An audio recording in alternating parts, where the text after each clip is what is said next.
Hola, mi nombre es Luis Alonso Rocha Gris y les contaré en un video breve, en una especie de diario de reflexión, cómo y qué sucedió durante el semestre en la materia de periodismo digital impartida por el profesor Abner Vélez. Pues bien, la materia la empecé con otra profesora, cuyo nombre no quiero acordarme. Me bastaron solamente 2 horas, para decidir que no quería más clases con esa profesora.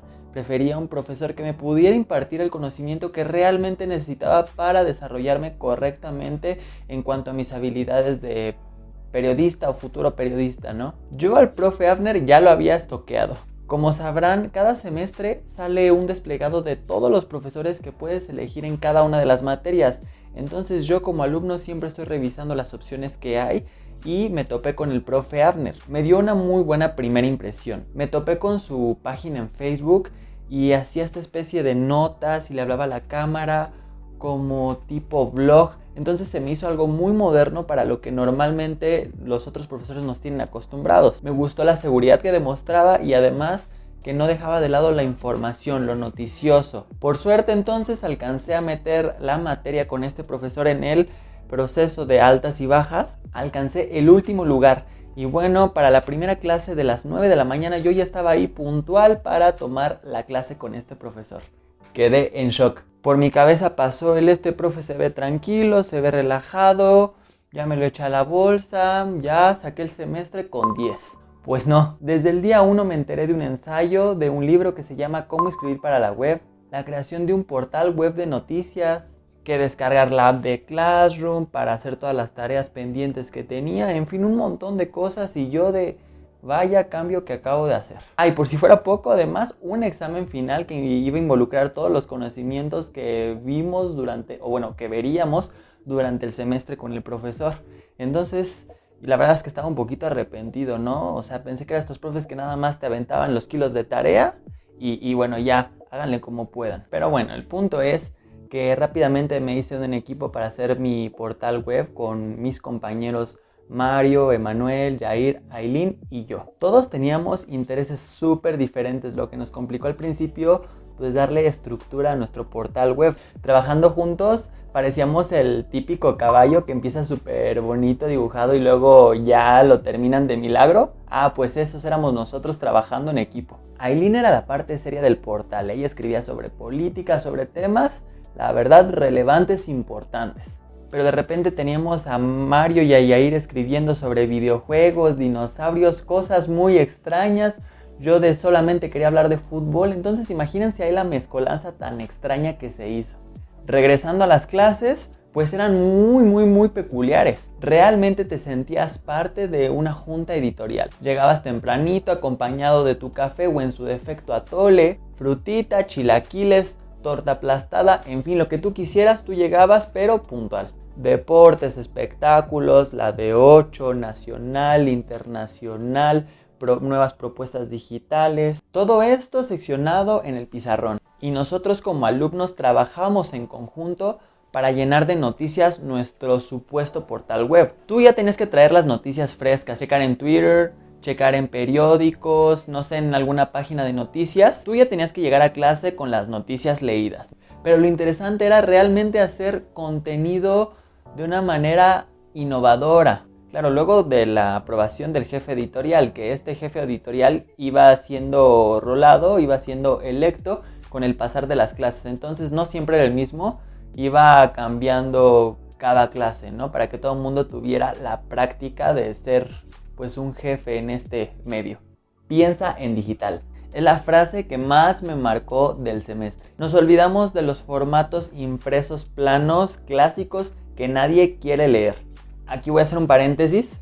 ¿Por qué? Porque obviamente esos contenidos son importantes. Sin embargo, en periodismo digital aprendimos a hacer algo totalmente distinto. ¿Y a qué me refiero con lo distinto? Pues crear nuevas estrategias para comunicar, para informar a la gente de manera entretenida. El profe nos decía, crea contenido que tú verías, que tú le darías clic.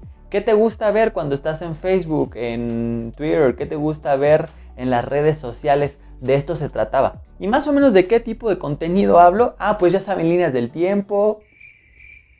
Ok, no solamente líneas del tiempo, aunque sí, líneas del tiempo, infografías, test informativos, animaciones, podcasts, blogs, videoblogs, cápsulas, reportajes, tutoriales, presentaciones digitales, inclusive las historias de Instagram y etcétera, etcétera, etcétera. Hay un montón de contenidos digitales web que se pueden hacer. Más o menos son 40, nos dice Avner. Y poco a poco nos fuimos olvidando de los contenidos de la valiosa pero vieja escuela y empezamos a crear contenido innovador, digno del siglo XXI.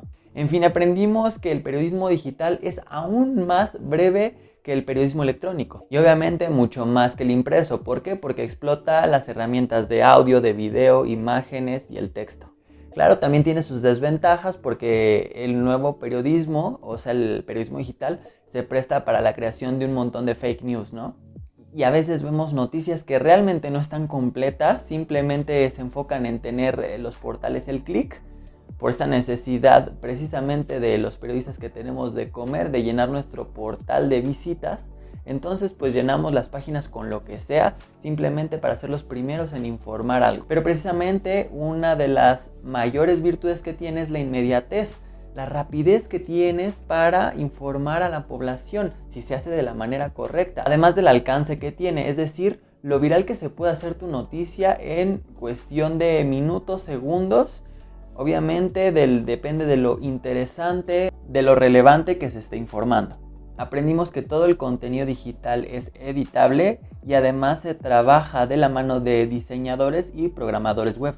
Además, lo digital tiene otras vertientes muy eficaces. No necesariamente tienen que tener rigor periodístico como tal. Por eso tenemos también los tutoriales o también tenemos los blogs. Por ejemplo, las personas que hacen blogs en texto, las personas que están haciendo hoy en día podcast, están poniendo de moda otra vez. Las videoreacciones, no sé si ustedes también han tenido la oportunidad de verlas. Y bueno, todas estas vertientes ya no se manejan, como les dije, con un rigor periodístico, sino se pueden hablar desde lo informal y con una cercanía pues mucho mayor con la audiencia. Y algo que está bien chido es que tiene la extensión que tú quieras, es decir, normalmente en la TV, en la radio, tus programas tienen que durar media hora, una hora y hazle como quieras, pero tú tienes que rellenar ese programa con información o a ver con qué. Y lo digital te permite precisamente eso, que la duración de tus contenidos sea la que tú quieras o más bien la que necesites. Y bueno, antes lo que ocurría es que tú escribías tu nota en el periódico y ya se acabó, la publicabas y tan tan. Pero hoy en día las redes sociales, estos medios te permiten interactuar con las personas. ¿Qué opinan al respecto de lo que escribiste? ¿Para bien o para mal? Esto permite un montón al periodista en formación o ya consagrado para mejorar o inclusive, aunque no seas periodista, si eres youtuber, te servirá para mejorar un montón. Y a bajo costo. También a lo largo del semestre repasamos los géneros de opinión, su importancia, como el artículo, la columna, la crítica. Aquí se supone que los expertos pueden emitir una opinión. Obviamente tienen una postura y además se vuelven protagonistas también de la información. Se supone que toda esta información debe ser verificable y por otro lado también que sean responsables. Y bueno, ya más o menos los alumnos teníamos más idea de todo esto del periodismo digital. Los sitios empezaban a mejorar un montón, a verse mucho más enriquecidos y apareció el maldito COVID-19. Apenas nos estábamos familiarizando con el contenido multimedia, que como ya se los dije, pues es la imagen, el video, el audio, el texto, todo esto en conjunto, cuando nos despojaron de nuestra valiosísima, amada, adorada Fe Zacatlán. Apenas estamos viendo el tema de las wikis, la identificación de las fake news, cuando pues nos dijeron, ¿saben qué? Pues ahuequen el ala. Y entonces comenzamos con la enseñanza a distancia. ¡Qué horror! Pero en la UNAM no nos detuvimos, rápidamente nos pusimos las pilas y empezamos a explotar los recursos tecnológicos que nos ofrece la internet, ya sea por Zoom, por Facebook, WhatsApp, todo esto que normalmente nosotros usamos simplemente para entretenernos y platicar con los amigos, pues lo utilizamos para tomar clases y para entregar los proyectos correspondientes de todas las materias. Y bueno, las siguientes semanas fueron duras y sombrías. A muchos de nosotros nos costó trabajo acostumbrarnos al encierro. ¿Por qué digo esto? Pues porque tenías que encontrar la manera de ser autodisciplinado para despertarte temprano y para administrarte, para entregar todos tus trabajos a tiempo y además mantenerte sano mental, físicamente y emocionalmente. Entonces fue una tarea dura.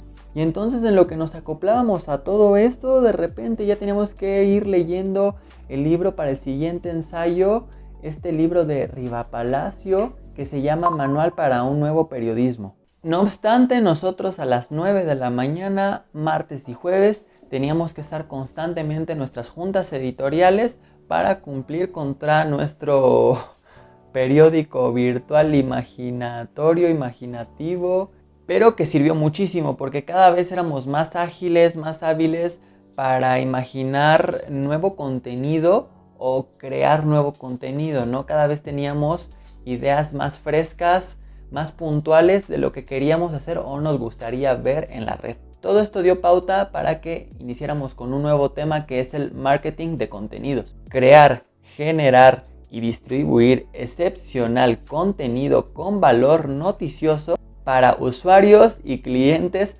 personalizadamente. El hot sale.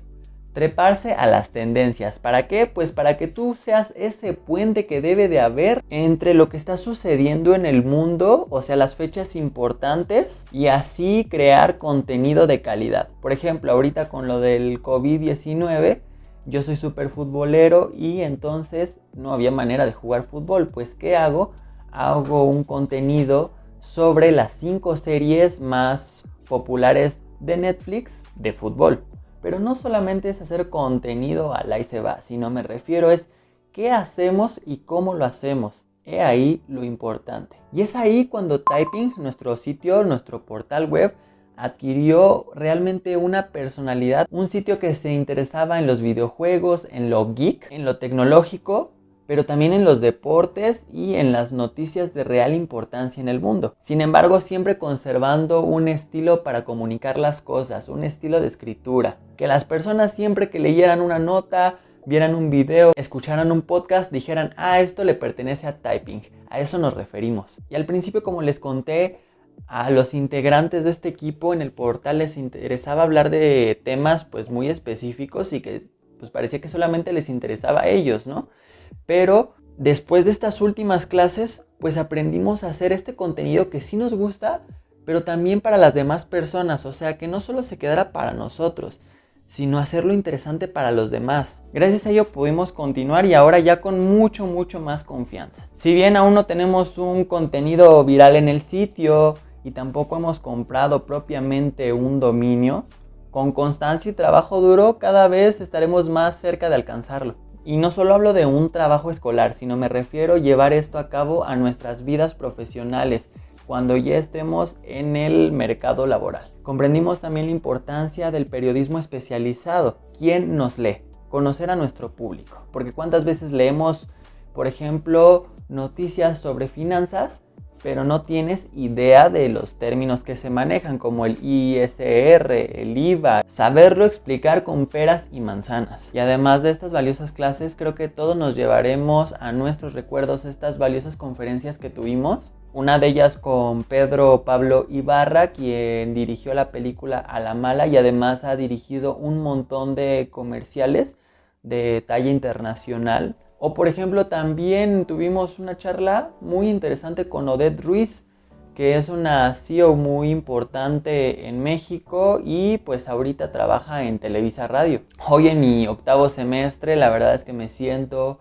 un futuro periodista mucho más preparado con las herramientas necesarias para enfrentarme al duro mercado laboral de esta noble y linda profesión que es el periodismo. Y quiero finalizar este video, este diario de reflexión, agradeciendo a todos los profesores que me han ayudado con mi formación como futuro periodista. Pues muchos de ustedes saben que a mí me interesa el periodismo deportivo, entonces yo les quiero agradecer muchísimo a profes como Jorge Pérez, que recientemente junto a otros colegas de la comunicación escribió una carta para Carmen Aristegui y estuvo dialogando con ella en su portal Aristegui Noticias.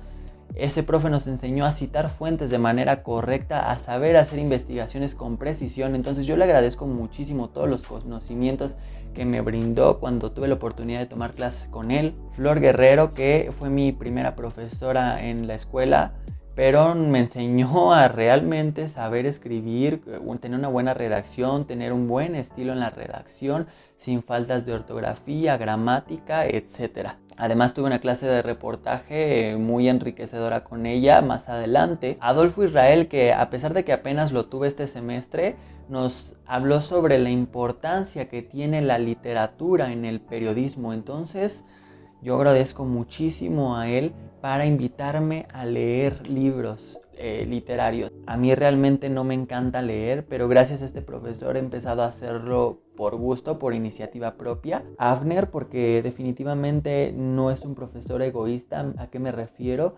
Es un profe que nos quiere ver triunfar, que nos quiere ver trabajando en los mejores lugares o que todo lo que realmente hagamos lo hagamos bien con las enseñanzas que nos dio durante el semestre. Entonces pues yo quedo muy agradecido con él.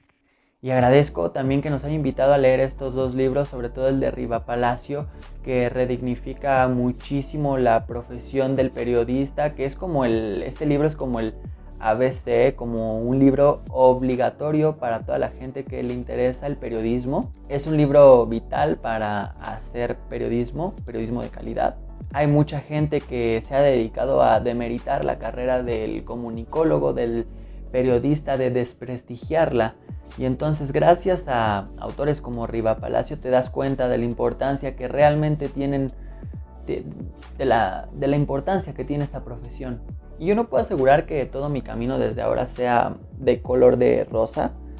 No puedo asegurarlo, no puedo decir que todo mi camino desde ahora será solamente éxitos, pues porque no es imposible. Y me viene a la mente justo una profesora que tuve en segundo semestre que me dio nota informativa, o sea, una materia importante para la formación periodística. Tuve una discusión bastante brava y me dijo que yo nunca iba a llegar a ningún lugar, que jamás iba a llegar a estar en lugares en donde ella ya estuvo, ni a trabajar en los lugares donde ella ya trabajó. Todo esto gracias a su trayectoria como periodista. En realidad, en ese momento, pues yo iba entrando a la carrera, era más joven, y la verdad es que me da un poquito de risa o ironía, no sé cómo llamarle ese sentimiento, pero sí me hizo repensar en su momento si estaba en el lugar adecuado. Y hoy en día me siento mucho más seguro de mi decisión, mucho más confiado, y a lo que voy con todo esto es que sí puedo garantizar de alguna manera. Es que siempre voy a defender a mi carrera, a mi universidad, a mis colores, a la UNAM, a través del conocimiento. Siempre de la manera más respetuosa, pero sobre todo con orgullo posible. Por mi raza hablará el espíritu.